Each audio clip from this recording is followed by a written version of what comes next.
You want to get into DMT first and the type of experiences you've had? I mean, you're a big health guy, but you've taken this, I guess, as a spiritual experience or whatever. You want to tell folks what happens when you take it? I think that psychedelic experiences are the root of all religious experiences. That's what my personal belief is. I believe that these religious experiences that people have had without psychedelics are the result of natural, endogenous dumps of psychedelics in your system. And this is from reading a lot of people's books. None of these are my ideas. Yeah, you eat some bad cheese and it's got DMT in it. It's in a lot of natural things. It's not that simple. It's not that you can't really eat DMT because DMT, your stomach produces something called monoamine oxidase, and it breaks down. You got to smoke it, but I mean, there's other things that'll make you hallucinate and put it up. There's ways that they've been doing it for thousands of years in the Amazon where they make a brew called ayahuasca. And what it is the vine of one plant and then the leaves of another plant. And it's mixed together. So it's DMT is in one of the plants and the other plant is what's called an MAO inhibitor, a monoamine oxidase inhibitor. And what that does is it allows them to take an orally active form of DMT. And this drug DMT, you want to call it a drug, it's actually a natural human neurotransmitter. No, I understand. And it exists, but I'm just saying to people that don't understand it, it exists everywhere in nature. It exists in thousands of different plants. It exists in human beings make it naturally. They believe the pineal gland is what makes it. And what that means, what the pineal gland is, it's literally your third eye. It's a gland in the middle of your forehead that in reptiles, in some reptiles, it actually has a retina and a cornea and a lens. I mean, it literally is a third eye. And this is where all the anecdotal evidence points to that this gland is producing this crazy chemical. During your sleep. It's produced in your body, wherever it is, whatever makes it. When you take this stuff, you encounter the most unbelievably beautiful experience, ultimate wisdom, being in front of something that exposes every single aspect of your personality, of your thoughts, everything you've ever said and done. It's like reads you right through you, connects you to everything in the world, and you're being communicated with. Something is talking to you, and it's whatever it is, you're looking at it, and it's constantly changing, and it looks like, the way I describe it, I say it's like complex geometric patterns that are made out of love. It's some unbelievable experience, and your own brain makes this stuff, and they believe that your brain makes this stuff in mass quantities right before you die. So what you could be seeing when you do DMT, heaven, the idea of heaven, might be real. It might not be as simple as you die. It might be something far more complicated. Now, Joe, if you love this stuff so much, I mean, you're a big health guy. You've only taken it twice, though. Is that because it's so heavy? I've taken it a bunch of times. Okay, well, I must have heard an old interview then. It's not, yeah, it was an old interview. That was a few years ago. It's not something that you do all the time, though. It's something that you do, and then you have to really think about what you learned when you were having that experience. Because otherwise, you're going to lose your context. The problem with psychedelics is if you do them too much, you lose your connection to this world. You lose your connection to people and life and our culture and our society and communication and friendship. You lose your connection because the other world is so crazy and so alien to this world that once you've been in it a few times, this world doesn't make any more sense. Stay there, Joe. I want to talk about how we're in one world while we're sleeping and another world while we're waking. Stay there. Waging war on corruption. Alex Jones on the GCN Radio Network.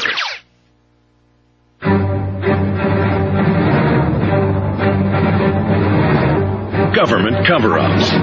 You want answers? Well, so does he. He's Alex Jones on the GCN Radio Network. And now, live from Austin, Texas, Alex Jones. 5 minutes left with Joe Rogan by himself. Then we've got scheduled Vincent Bugliosi, the prosecutor of the Manson family. He's saying George Bush needs to be arrested and indicted for murder. So Joe will be riding shotgun with us for that. And then another 30 minutes after Bugliosi leaves us, we can get into a bunch of other issues. Always love having Joe on with us, and we've certainly waited too long to have him back up. We appreciate him coming on. JoeRogan.net. My websites are Infowars.com and PrisonPlanet.com. We also have the viewers at PrisonPlanet.tv. And these are the type of great guests we bring you Monday through Friday from 11 a.m. to 3 p.m. Central Standard Time. Joe Rogan, you were talking about this chemical that's in the brain associated with dreaming, associated with spiritual experiences, DMT.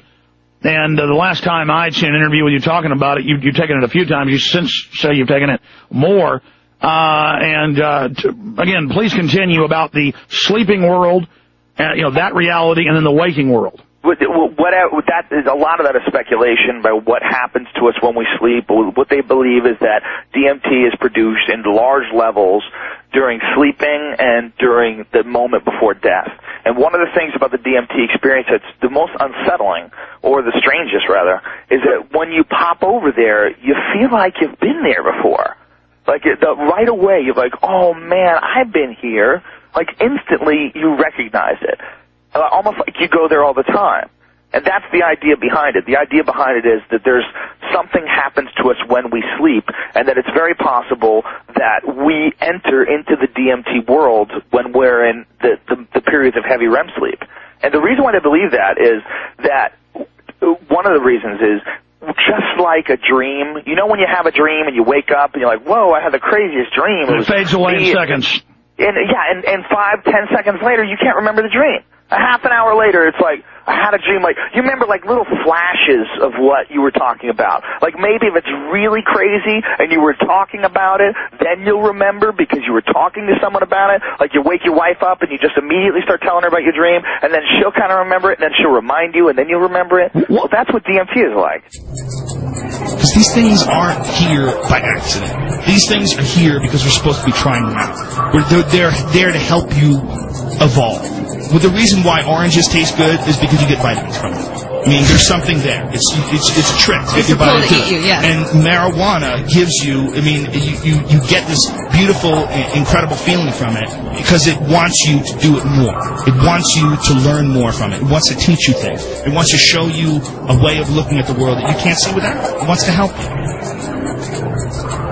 That's why this world would be so benefited if psychedelic drugs were legal, because then you could get people who have experience in these drugs to help people and talk them through that and use it as an enlightening experience. Like use it as you are attempting to understand more about your life and your position in the universe, and how your mind works and where these influences are coming from. And what psychedelic drugs do is they peel away your ego and let you look at things in a way that literally is impossible to do without them. It's so available. It's so quick. It's such a quick passage from this world, smoke something, 30 seconds later you're in the impossible. And that's very hard to deal with. There's no slowly creeping into it, right? It's like it winds up, boom, and shoots you through some nuclear cannon to the center of the universe. It's the craziest feeling ever. If they could put it in an amusement park, it would make $100 trillion. If it was just an amusement park where you would go and they would strap you in and you'd put on like some reality goggles and they would say, press this button and you'll have this crazy experience and then it'll be over. The ride will be over in 10 minutes. It would make billions. People would take trips to go do that. Forget about snowboarding, skydiving. You're going to go to another dimension. I'm interested in things that you can learn from, or things that enhance life. And I think marijuana enhances life, and I think psychedelic drugs, if they're done correctly, if they're done properly within in the right spirit of the thing, and you know the source of it, I think they can enlighten it. I think they're good for it. And by making them illegal, what we're saying is nobody can handle this enlightening experience, which is not true. They've helped me greatly. They've benefited a lot of people that I know. But what you need is someone who has gone through this experience. And in the Amazon, that would be a shaman. And a shaman would be some dude who's done ayahuasca 1,000 times and's been to the afterworld, and he can freely navigate through both worlds. And he can teach you what you need to concentrate on, how you need to relax, how you need to just go with it. He can help you through the experience. He can give you confidence in the fact that he's been there and he's benefited from it and brought something back.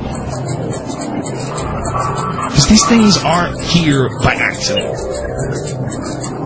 And that's really what it is. It's like you have to learn how to let go. And the only way to learn how to let go is to have the control taken away from you. And that's when you really learn how to give into the experience. And that's one of the reasons why people have bad trips. Everybody has a different biochemistry, so everyone's body's going to react differently to all kinds of different things. But the reason why people have bad trips for the most part is that they try to control it. You're on this crazy ride, like, I'm going to get my stuff together. Roll with it. Yeah, you got to just let it go. Somewhere safe. Learn from the experience.